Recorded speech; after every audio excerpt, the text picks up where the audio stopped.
Okay, dear friends in Dhamma, so we are going to start the first Dhamma discussion. And Chandrika is ready with the written questions and reports. So we will start the session with written reports. Avasara Bhante, we have received 4 reports today. Report number 1. Theruvan Saranai Swamin Wahansa. I have been taking Dhamma meditation guidance since 2003, and based on my mind's needs, my teacher changes the Kamatahan. Hence, I have had several variations of Anapana meditations and protective meditations. My teacher passed away last year, and he used to alternate me at that time between being aware of the breath and looking at my mind. My question is, should I now focus more on being with the breath or watching the mind? Pinsidhu Veva. It depends on your skill, basically. So typically when we are asked to observe the mind, we expect certain amount of a skill. So you can refer Anapanasati Sutta in Majjhima Nikaya. So there Buddha in a way categorically mentions Naham bhikkave muttas satissa asampajanassa anapanasati samadhin vadami, anapanasati bhavanam vadami. So basically in Chittanupassana he emphasized when we are to engage in Anapanasati meditation or Chittanupassana meditation came through Anapanasati track, Anapanasati path, one has to have fair amount of mindfulness, fair amount of clear comprehension. That means you are not a beginner in a way to start with Chittanupassana. So when you are coming to Chittanupassana, that means you have certain amount of established mindfulness, and not only that, you have certain amount of clear comprehension. What I mean there is, now say you are starting with Anapanasati. At the beginning, it's a mere establishing mindfulness. How many breaths we can be mindful? How many in breaths? How many out breaths?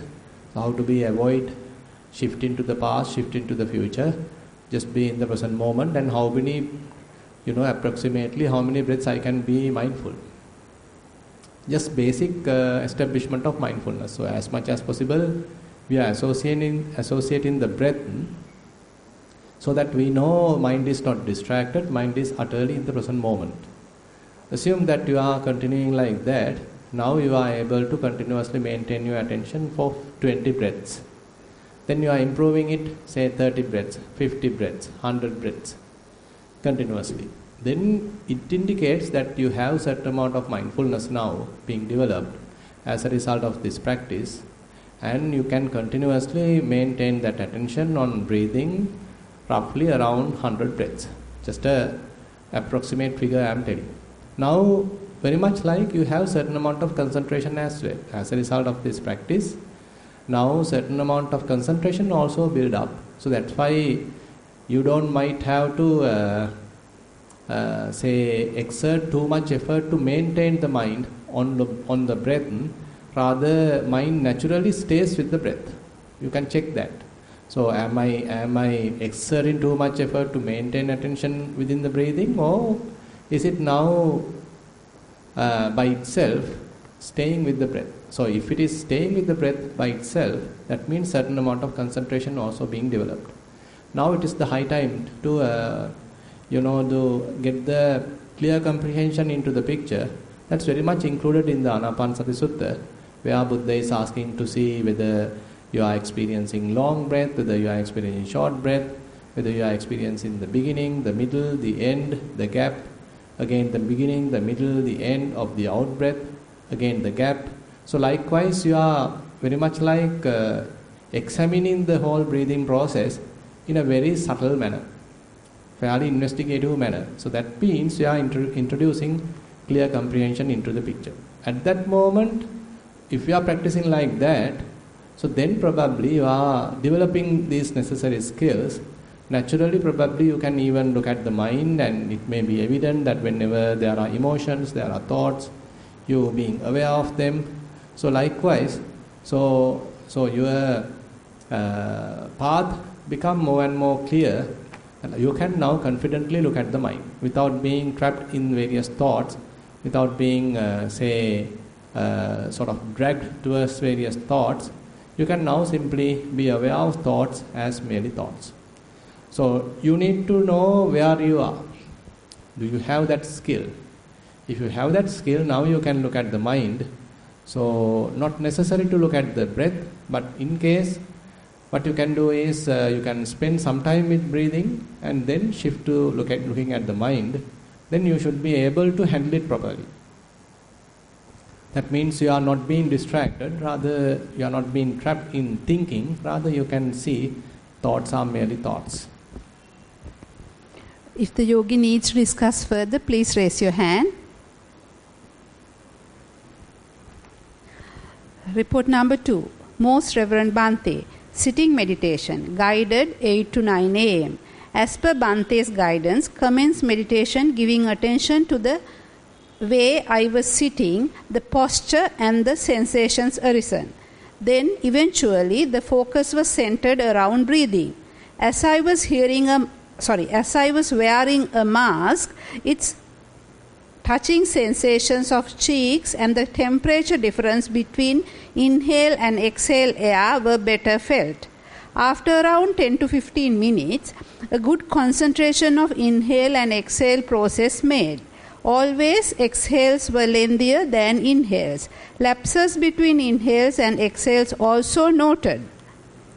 Once in a while, some pain noted in legs, within brackets, calf muscles and knees. In such experiences, mind concentrated on those paining areas and went on to think through anicca, dukkha, anatta. Then the pain comes and goes, so it is not permanent, etc. Basically, the meditation session went with a moderate concentration. At times, different thoughts came, but many of those were recognized. Bhante's guidance is sought with respect for corrections, improvements. Please, Theruvan Saranai. I think you are doing well. So you are capable of looking at various different kinds of feelings, merely as feelings. It may be pleasurable, it may be painful, but you are not being very much distracted. Were able to maintain your attention, and the feelings are coming and going. You are able to look at that as well. And you have mentioned a kind of a wrong term, by the way. You thought about impermanence, anicca, dukkha, anatta. So is it a thought? Is it your own imagination, or you get an insight? So that's a significant difference here. Now, thinking is different from the insights. Now, thinking is merely that you can read a book, you can listen to a Dhamma sermon, and accordingly you can think, you can contemplate. That is also not a bad thing, because according to Dhamma, you are further contemplating. But in the meditation, in Vipassana, what we are trying to do is to minimize thinking. Okay, keep your mind completely quiet, fairly concentrated, well focused, and with that focused mind, you are able to recognize various feelings, since you are talking about feelings here. So different feelings are there. Say pleasurable feeling coming and going, painful feeling coming and going, and then say equanimous feeling coming and going, arising and passing away. It may be happening very quickly. So as a result of this mere observation, very impartial, non-judgmental observation, probably instantly there may be an insight. Oh my goodness, this is so impermanent, so uncertain, unbelievable. So this kind of a So these people are used to say aha moment. So aha moment can happen. So today she is not present. So this aha moment is an insight. So it is not something you thought, you planned. Rather you did a very beautiful observation, very non-judgmental, well-balanced observation. And that observation caused for this insight. So that is a valid insight. So therefore, please check whether you had that properly and you wrote incorrectly, telling that I was thinking about anicca, dukkha, anatta, or you purposely thought, not that you mindfully, silently observe. So that you need to check about your practice. So the proper practice has to be where the mind is fairly quiet, very silent, well focused, calm, relaxed, but you can see how the feelings are behaving. They may be changing, upcoming, going, and scattering. It may be not just one feeling, it may be a group of feelings. So likewise, So these kinds of information indicates that your concentration is pretty good, clear comprehension is pretty good, and your mind is fairly quiet. Then the insights are possible. Yeah. Report number 3. Most respected Bhante, I worship Bhante and request permission to submit a few mindful practicing experiences. Even though I was unable to practice sitting and walking meditation during the past few weeks on continuous basis, I observed the nature of the mind and practiced the advice given in the Bahya Sutta in day-to-day life and tried to observe the incidences where the identification happens. When identifying eye-making and mind-making incidents, I tried to match them with the 4 scenarios mentioned in the Kalakarama Sutta and practice the emptiness of the persons and objects by further analyzing them with 4 elements. Continuously, I was able to maintain my calm state when recollecting some spiritual Buddhist monks' behaviors as well as when listening to Dhamma sermons, and I felt that I am getting a good vibration from them to build up a strong and peaceful state of my mind. However, on one occasion, when I was in a flight for a long period, I struggled with a few thoughts, but I did not proliferate on that. Continuously, few Rupa Sanya and Shaddha Sanya disturbed my mind and identified the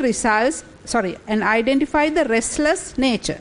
Without my intention, mind started to remind the Buddha Guna continuously, and I did not plan to stop it too, and got a calm state.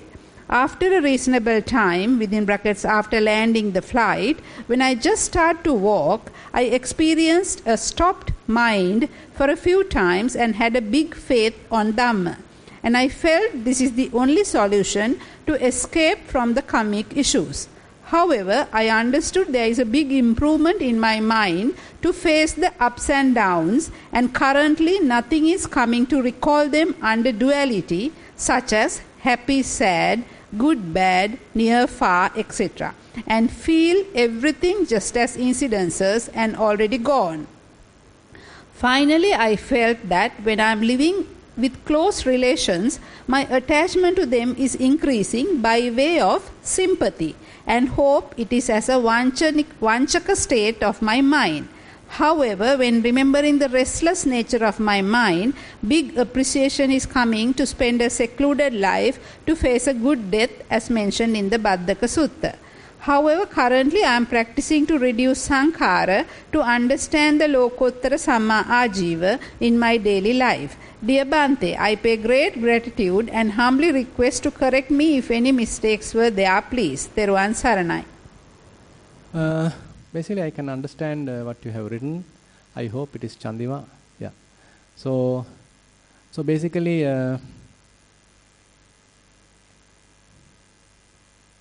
nothing much to add. I mean, things are pretty good, happening well, because that one thing that mind naturally took the event of recognizing or contemplating about the Buddha Guna, Buddhanussati. If it is happening naturally, as you said, then and at that moment, if the mind is somewhat agitated and very much like lost the confidence and naturally taking Buddha Guna, Buddhanussati as a kind of a refuge, maybe that may be the preferred option. No harm, because it's not a bad thing and you are recollecting about the Buddha, and Buddha himself is mentioning in case you are feeling fearful or frightened and recollect about me, that's something available beautifully in the, what's that sutta? That's a beautiful sutta. Chambitattang va mameva tasmin samaye buddhang anussareyatha. What's that sutta? Dajagga Sutta. So don't know whether your flight has a jerk while you are traveling.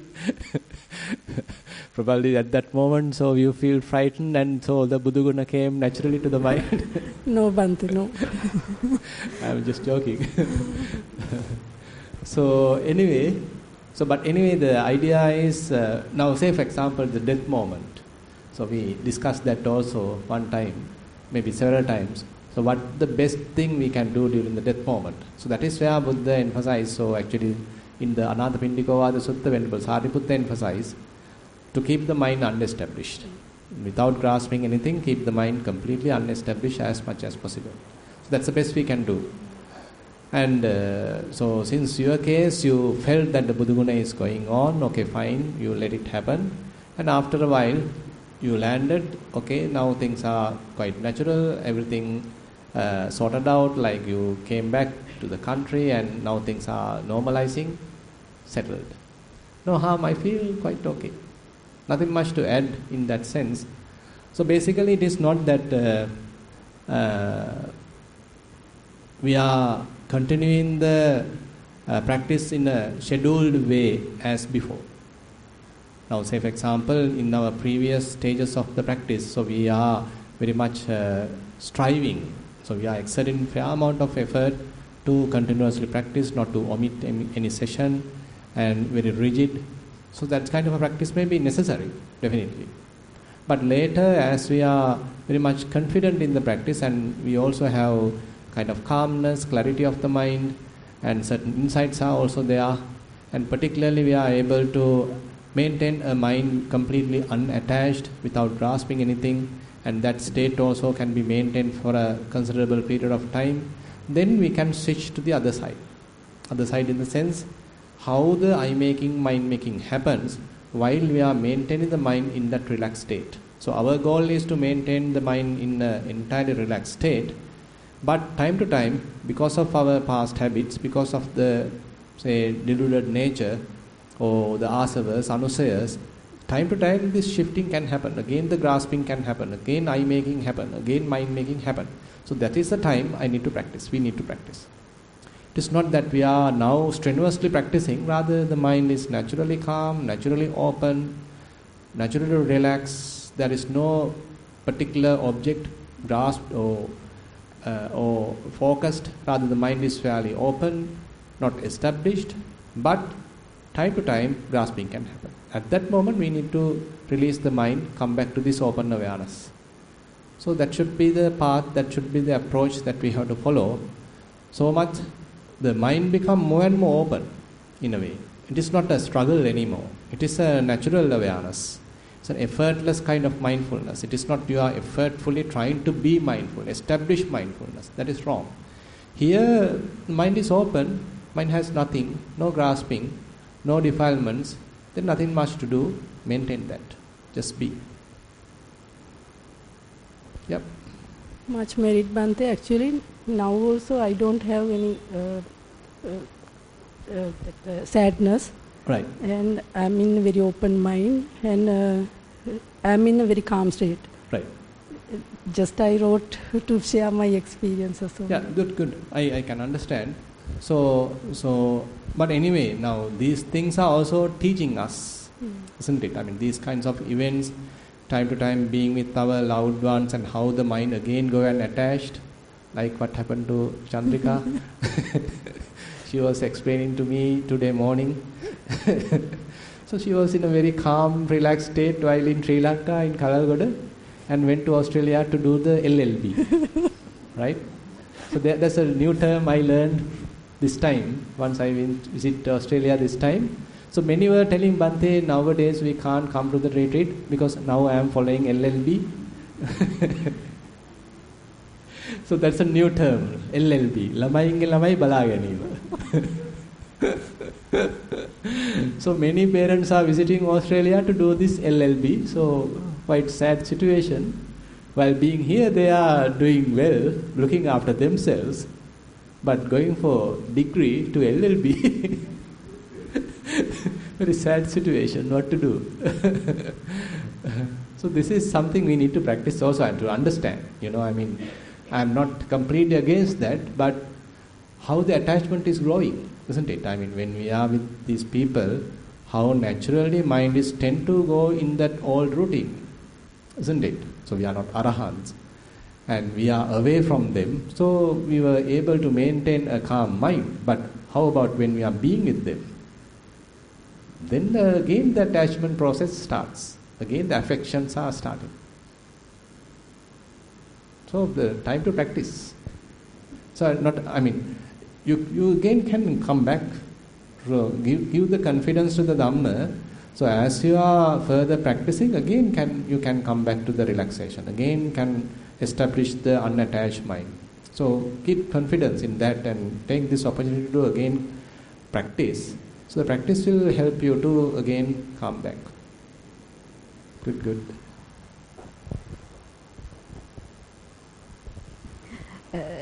Learn the word from the earlier report. That's, as she said, it's Vanchaka Dhamma, because we go, it's Vanchaka Dhamma really. So need to read that book again. Vanchaka the thing Dhamma. is, we can time to time do our obligations and do something good, and that's also done well, wholeheartedly. And once that is done, we should be able to relax ourselves rather than remembering and crying and being emotional. So I have done the job. No, it is not that I have ignored it. I have done my best. Then calm down, look after yourself, isn't it? Yeah. Kind of a mature. I appear like little rigid, but that's the only way. Yes. Because just remembering and again and again thinking further makes us more emotional, not useful. You can check with Priyanka. She is also doing LLB there. How well she has handled it. She said that she's completing it on August. She's coming back to Sri Lanka in August. You can ask how well it has happened. Thank you. I didn't want to write a report also, and I was telling someone if I write, it will be like all Andona. I said it will be Andona. Report number 4. Dear Bhante, I am good at doing Metta Bhavana. When doing walking meditation, I first command my mind to stop thinking on the past and focus on steps. Can we do like that at our death moment? Sorry, can you repeat? Okay. I am good at doing Metta Bhavana. When doing walking meditation, I first command my mind to stop thinking on the past and focus on steps. Can we do like that at our death moment? So then I can stop other thoughts and focus on happy Anapana meditation or Metta meditation. Please advise. You have to die and see.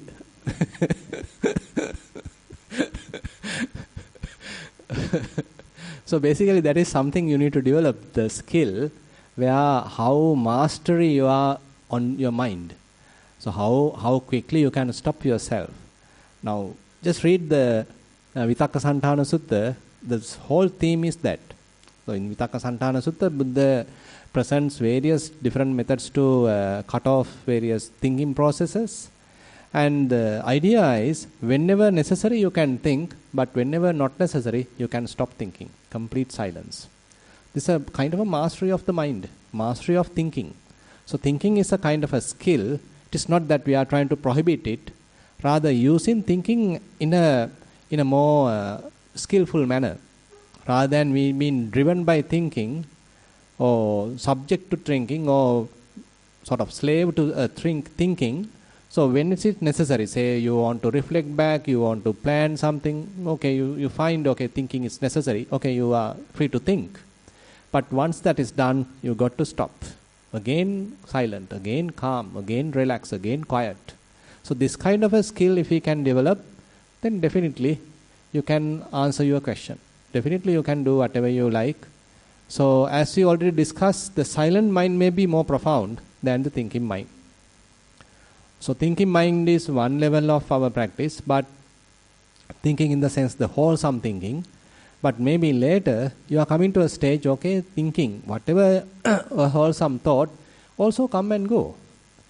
Saragan chittan ti pajanati. Vitaragan chittan ti pajanati. That's it. It is not that you are continuously thinking the vitaraga chitta, nekkamma chitta, or metta chitta. Rather, it also subject to change. It's also a conditioned phenomena. It also arises and passes away. So your pasture, your refuge goes beyond that conditioned phenomena. So that's a very dramatic change happening in the Satipatthana. At one stage you understand it is not that you are trying to maintain wholesome thinking. So you are going beyond the wholesome thinking. Wholesome thinking, wholesome thoughts are also conditioned. So the mind will land on somewhere which is not wholesome, not unwholesome. It's a kind of a freedom, Nissarana in a way. That's all, no? That's all, Bhante. Yeah, we have some half an hour. Yeah. If you like, if you have any questions, you can ask. Please take the opportunity. Avasara Bhante? Yeah. Without any unattached mind also, sometimes we can understand eye-making and mind-making incidences. Uh-huh. In the normal day-to-day activities. Right. That also can we can... Give an example? Now say for example you did something good. Yeah. Again you reflect, okay, I did it properly, okay. Yeah. The others are happy, others were benefited because I did it. So if it is a mere thought with a very slight thought, not a significant triggering of a self is there, then no big harm. But anyway, the most thoughts have this included I or me, or kind of a comparison, as making a self. Typically, it is there. From my side, if I say I did my fullest job to them, like that also it's I making. No, actually, you can use the terms as we already discussed a couple of times that in the Arahanta Sutta. So Buddha say even the Arahants are using the terms. Say, yo hoti bhikkhu arahang katami khinasavo antima dehadari ahang vadami tipiso vadeya mamang vadanti tipiso vadeya loke samanya kusalo viditva vohara mattena so vohareya. So Buddha, very beautiful. That verse is really profound, really beautiful. So what Buddha emphasizes, so this arahants, so they are even referring this I, me, myself. So these are just for mere communication. So just usage for mere communication does not say they are making they are referring me as a self entity with an egoistic kind of a way. Rather just for proper communication to talk with the others. So they are using the terms. That's all. So they are also telling, okay, I did this Dhamma sermon. They offer me the dana. Otherwise, people can't understand, right? So therefore, they are also using the terms, but intrinsically they know that there is no person, there is no me, I, or something like that. And mere recognition of, mere usage of language is not the only thing that we to measure that the eye-making and mind-making is happening or not happening, isn't it? So how much their mind deludedly thinking about or established on a person, grasping, and all that may be the kind of deciding factor, not the mere words. Yeah, Bhante, now is there any relationship between atamyata and unattached mind? Yes, definitely. So atammeta, if while the mind is in atammeta, so definitely it has to be unattached. It can't have any attachment. So it's a completely relaxed, independent kind of a state of mind, which is not attached to anything.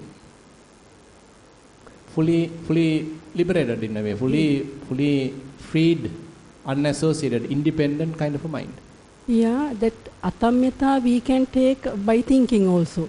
Atammeta? We can practice by thinking. How? Thinking? Thinking means, I mean that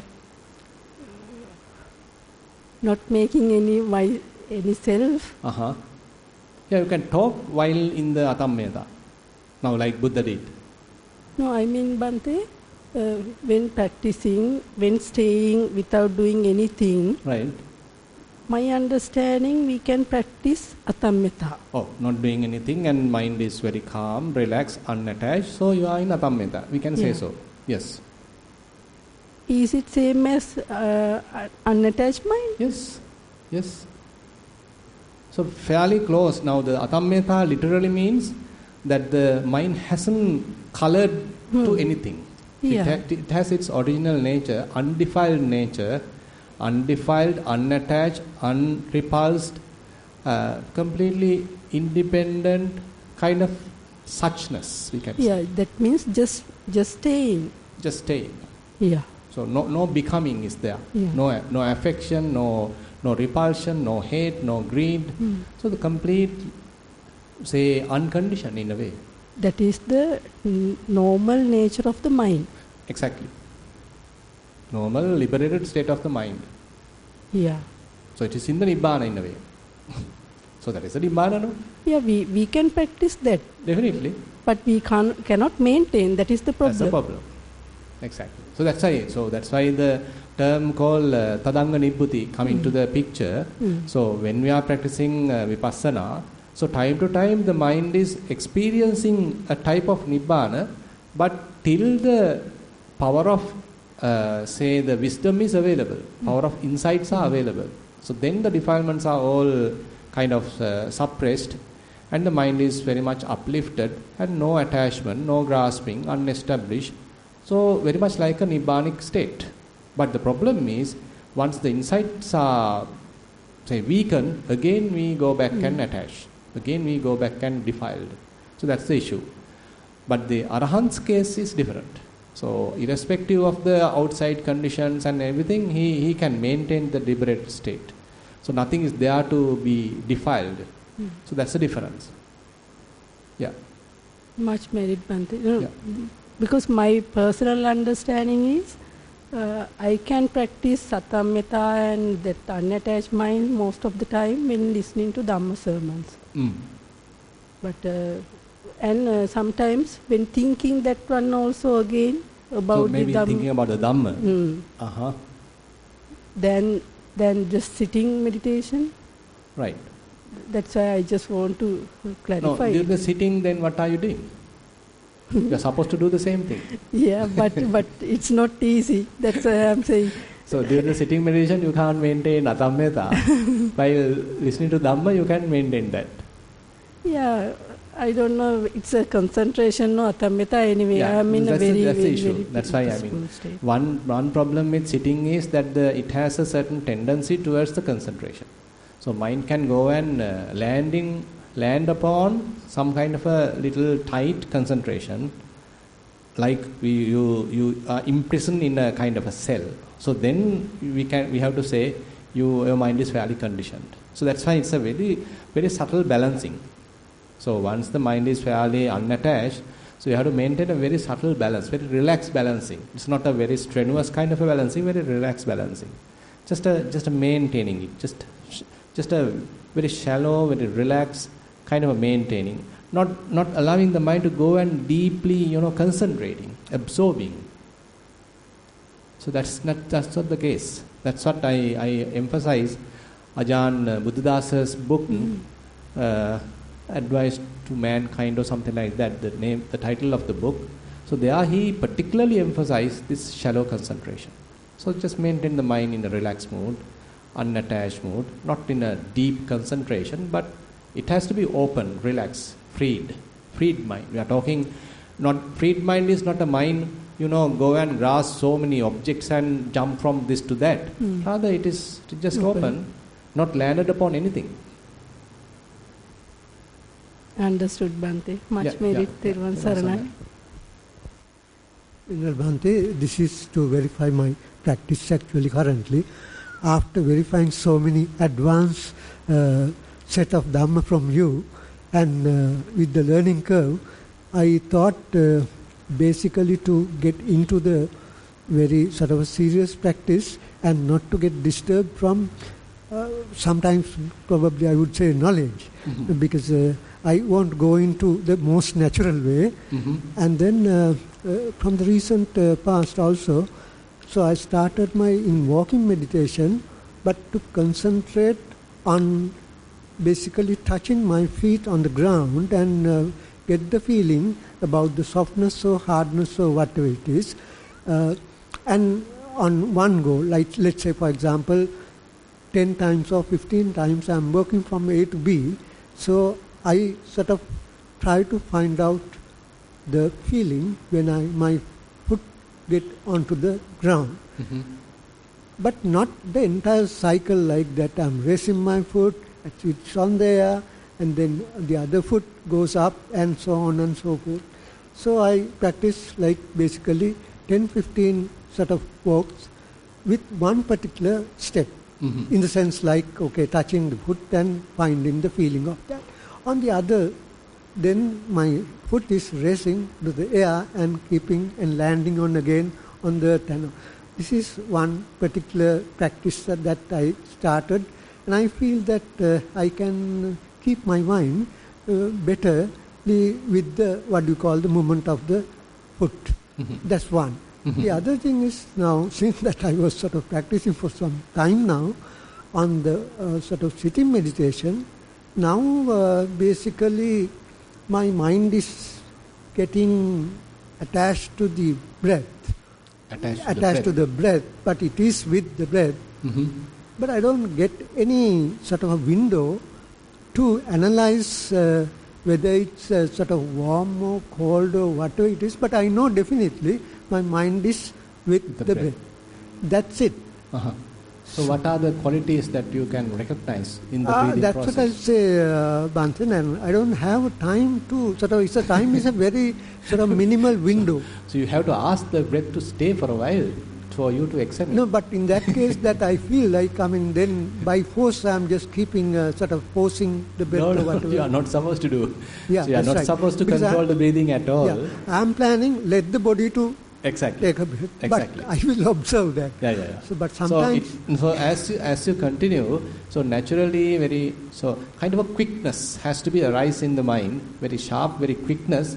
So without you purposely stopping or you are walking very slowly, rather let this walking happens in a natural pace, but you should be very quick to get the details, get the data, access the data, something like that. So such kind of a very quickness has to be developed within the mind. Same thing with the breathing. So you are allowing the mind to naturally breathe. As much as possible, you are trying to recognize the qualities. Say, where is it touching, from which nostril it is going in, from which one it is coming out, or comparatively, which in-breath or out-breath, which one is warmer, which one is cooler, isn't it? So these kinds of very subtle aspects we are quickly trying to extract from the process. Not that we influence the process, but through observation. Also, I tested while I'm on sitting meditation whether actually I'm sleeping or whether actually I'm sort of basically concentrating. Right. Yeah, I'm concentrating. I felt that because my mind is with the breath actually. Right. Only thing that to find the feeling, like say, also I can find out the stage of the sort of cycle of the breath, like the beginning, middle, and the end, and all that. So, even though I say different things, many things to extract, to investigate, it doesn't mean that you can investigate everything. Yeah, that's so the thing. As you said, it won't take, it won't stay for a long time to extract all these details. Yes. Definitely. Some part of it you may be able to recognize. That's enough. Yeah, and the other thing is basically thoughts are very minimal. Good, very good. That's happening. Because you are a one with more thinking and more, doubtful things, and that's not a bad thing. You are inquiring so many things. Yeah. But now you have decided, okay, now that is enough. Now I want to practice. Let the mind calm. Let the mind stop thinking. Okay, let the mind mindfully, silently observe. That's a good shift. Yeah. So that means you have now shifted towards very silent kind of a practice. It seems improving. Yeah, I just thought to go on like that, without forcing or finally trying to analyze the thing by sort of forcing the breath and all that. No, not at all. That I thought to go natural way. Exactly. So see whatever happens will happen. Exactly. Now the other thing is now, say, not only breathing, say your other bodily sensations. Are there any such things available or nothing? Nothing. Nothing, and the other thing is in my practical life also now I'm realizing many things, which I had attachment and all that, now it is dropping. Gradually sort of going away. Good. No, what I want to say is now while breathing is going on, while breathing calms down, are there any other bodily sensations becoming more prominent? Yes, that is there. That is the there. body sensations are there. Okay, then you can observe them as well. Yeah, actually I heard that you said that to investigate those. Exactly. But it's coming up and going away. So when they are coming, now you can make use of them to develop wisdom. Because rather than just trapped in Anapanasati. Yeah. So while you are practicing Anapanasati, if these body sensations are becoming more prominent, Yeah. start observing them, Yeah. then you can learn from them. You can develop fair amount of wisdom through them. The body sensations are there very Okay, much. Yes. that's a good area to investigate. Yes. Thank you. Yeah. Thero Sanai. Okay, there seems no questions and everybody happy or out of mind. Then we will conclude the discussion and we will meet again at 4 p.m. for the Dhamma discourse. Thero Sanai.